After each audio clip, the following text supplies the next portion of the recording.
Audio Jungle.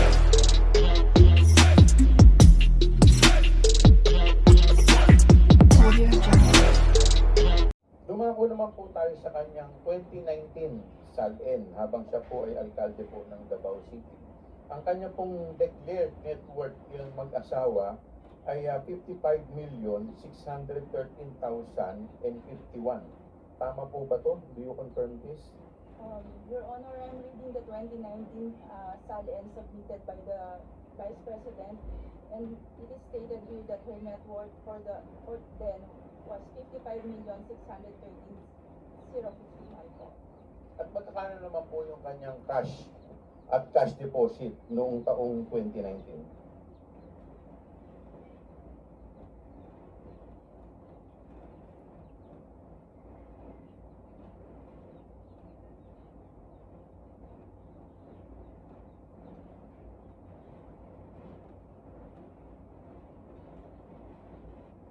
Your Honor, based po dito sa submission ng 2019 SALN, wala po nakadeclare na cash on hand. Wala po, walang cash or cash deposit na diniklara.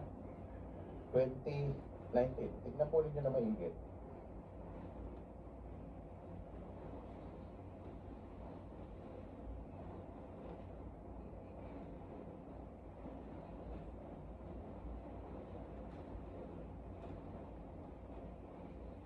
Your Honor, after checking it again, wala po nakalagay na cash on hand. Wala pong cash on hand.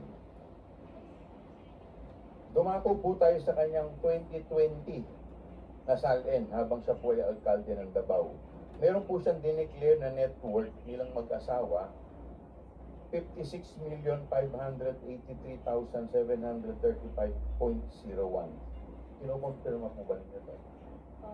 Your Honor, again, reading from the submitted 2020 SALN of the Vice President, ang declared net worth po niya at the time was 56,583,725.1. At magkakano naman po yung kanyang cash at cash deposit noong taong 2020?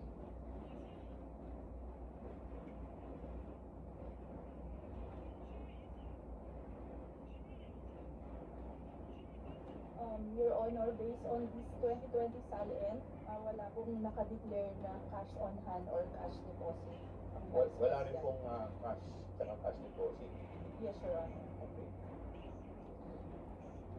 Pag-double check po ito.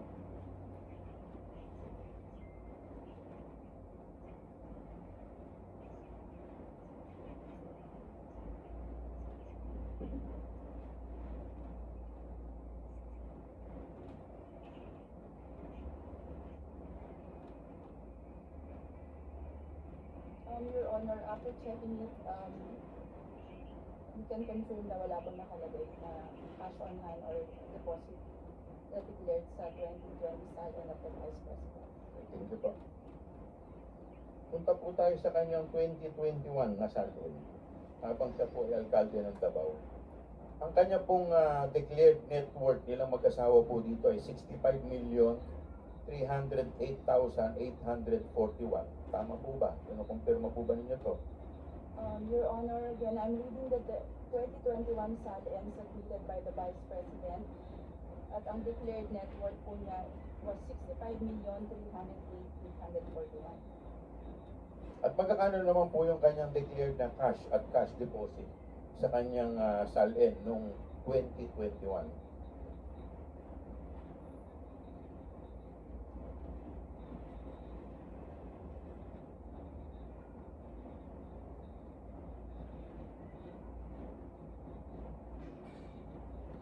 Your Honor, based on the 2021 submitted SALN of the Vice President, wala pong declared cash on hand or bank deposit. So 3 taon na po na wala siyang declared, 19, 20, 21, tama po ba? Based on the submitted SALN, Your Honor. Okay, thank you. Dumako naman po tayo sa kanyang 2022 na SALN habang siya po ay Vice President. Ang kanya pong declared net worth nilang mag-asawa ay 71,058,841. Tama po ba? Can you confirm this? Your Honor, again, I'm reading the 2022 SALN submitted by the Vice President at ang kanyang declared net worth for that year was 71,558,841. At magkano po yung kanyang declared na cash at cash deposit noong taong 2022?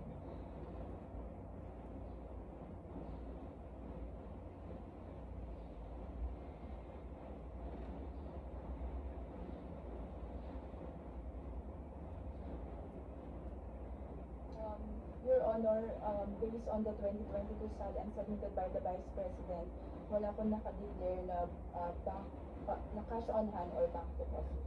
Siguraduhin po ninyo, baka namamalipan lang po kayo. Give us a few seconds, Your Honor.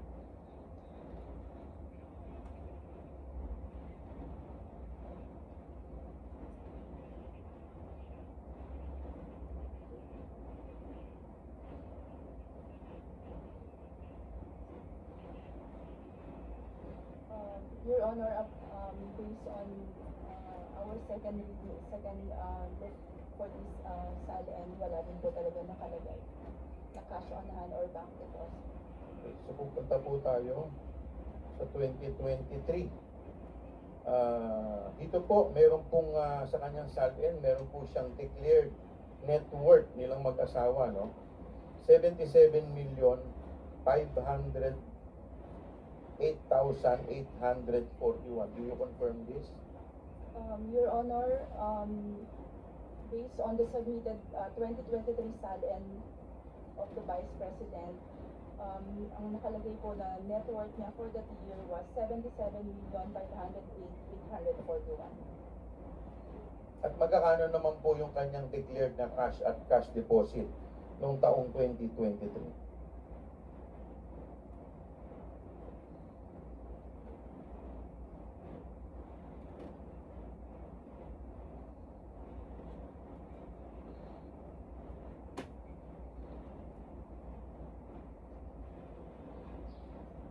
Your Honor, based on the 2023 SALN submission by the Vice President, wala pong nakalagay na cash on hand or bank deposits declared. So sa 2023, wala pa rin to. Wala po, Your Honor. So, punta na po tayo sa kanyang declared SALN for the year 2024. Ang sabi po dito, meron po siyang declared net worth na 88,512,370.22. Tama po ba to? Your Honor, based on the 2024 SALN submitted by the Vice President, the declared net worth then was 88,512,370.22. At magkano po yung kanyang cash deposit? Declared cash at saka cash deposit noong taong 2024.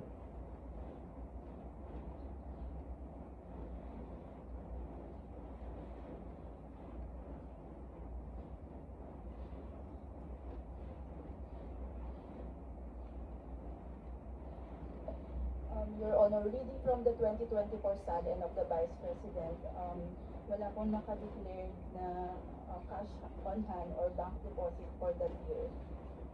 Wala pa rin po. Yes, Your Honor. So sa madaling salita, yung kanya pong cash na dineclare was only from 2007 up to 2018. Tama po ba? Based on our received copies of the SALN, Your Honor, yun po yung lumalabas na years na meron po siyang declared cash on hand and bank deposits. At noong 2019 at 2024, kahit na 5 po, wala po siyang dineklara na cash at saka cash on hand. Tama po ba? Based on the submitted SALN, Your Honor, wala pong nakalagay na cash on hand or bank deposits. Kahit 5 po? Wala pong nakalagay, Your Honor. Hindi, wow. Thank you po, Madam Chair. Thank you, Honorable Chua. Any other member who wish to raise clarificatory questions to the Ombudsman? Any other member? Madam Chair, The Honorable Barbers is recognized. good morning, Honorable Ombudsman Remulla. Gusto ko po lamang humingi ng clarification sa inyong tanggapan. Based po sa SALN ng taong 2007, si VP Sara Duterte at ang kanyang asawa na si Attorney Manasseh Carpio ay mayroon pong business interest and financial connection sa mga sumusunod. 1. Davao Emerging Taipan Corporation, Davao Bounty Times Food Corporation, City Hall King Chow Foods Corporation. Kinukumpirma niyo ba ito? Si Attorney Karen Bato po yung nag-discuss. Yes, salamat. Thank you. Attorney Bato is recognized. Good morning, Your Honor.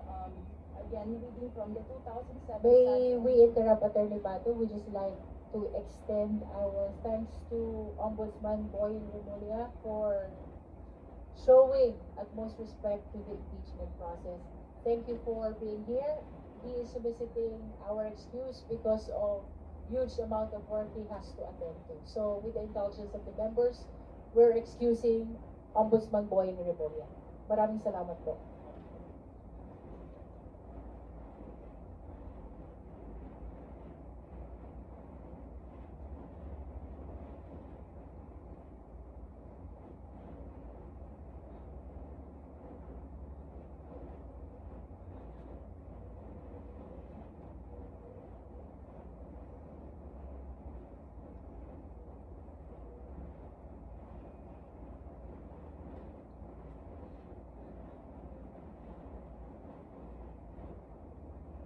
We did not suspend. So, may we request Attorney Batu to address the questions of the Honorable Barbers. Good morning, Your Honor. Again, reading from the 2007 SALN submitted by the Vice President,